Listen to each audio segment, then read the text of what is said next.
آج ہم ایک ایسے گھر کے فرد کی بات کرنے جا رہے ہیں جو عموماً سب کو سلا کے سوتا ہے اور سب کے جاگنے سے پہلے اٹھ جاتا ہے۔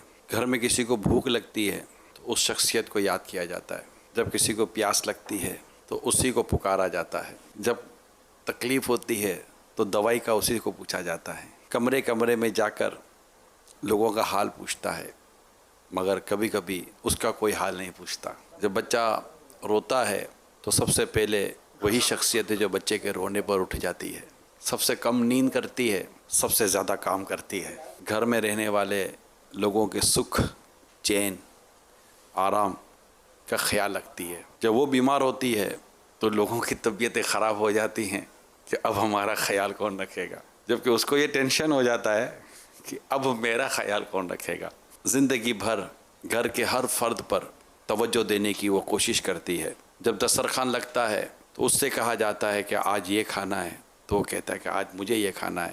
وہ سب کے لیے الگ الگ ڈشیں تیار کرتی ہے۔ جب کچھ ڈش میں پرابلم آ جائے تو وہ باتیں سنتی ہے، مگر اگر ڈش اچھی بنے تو تعریف کم ہی سنتی ہے۔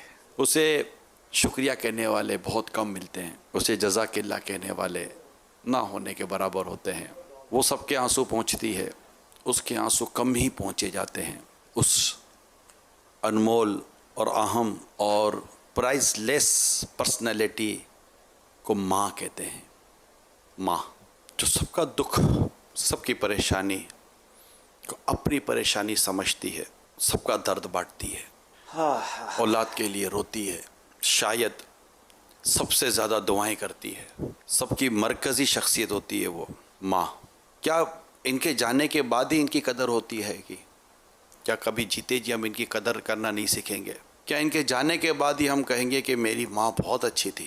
کبھی ان کے سامنے بیٹھ کر محبت و پیار اور شفقت سے طے کرنے کے کہ ماں آپ بہت اچھی ہو؟ کیا ان کے جانے کے بعد ہی کہیں گے کہ ماں نے بڑی قربانیاں دی تھیں؟ کیا یہ جیتے جی کبھی نہیں سنے گی کہ اس کی اولاد اس کو کہہ دے کہ ماں آپ نے بہت قربانیاں دی ہیں، جزاک اللہ، تھینک یو مدر، واہ ماں، کیا بات ہے میری امی کی، کیا بات ہے میری ماں کی۔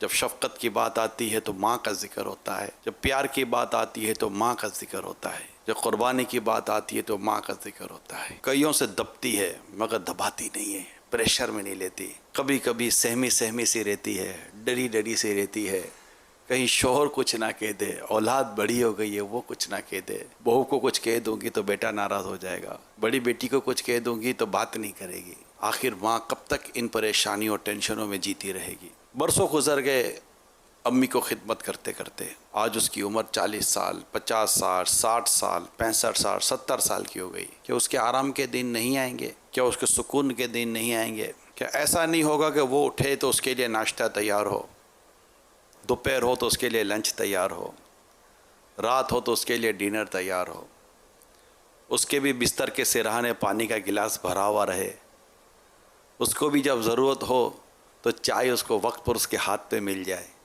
کیا وہ وقت اس کے جیتے جی نہیں آئے گا؟ آنا چاہیے کہ یہ ماں ہے، اس کی قدر کریں۔ جو ایک بار اپنی ماں کو رحمت کی نظر سے دیکھتا ہے اسے اللہ تعالیٰ مقبول حج کا ثواب عطا فرماتا ہے۔ والدین یہ ہمارے لیے جنت ہیں، ہم ان کی خدمت کر کے جنت حاصل کر سکتے ہیں اور انہیں ناراض کر کے جہنم کے حقدار بن سکتے ہیں۔ آگے بڑھیے، ہمت کیجیے، حقیقت کو تسلیم کیجیے اور بڑھ کر ماں باپ کو کیجیے۔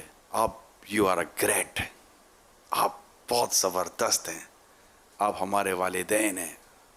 امی یو آر گریٹ، ہمیں آپ سے محبت ہے، ہمیں آپ سے پیار ہے، آپ ہمارے لیے دعا کریں، ہم جیتے جی آپ کے لیے کچھ کر جائیں۔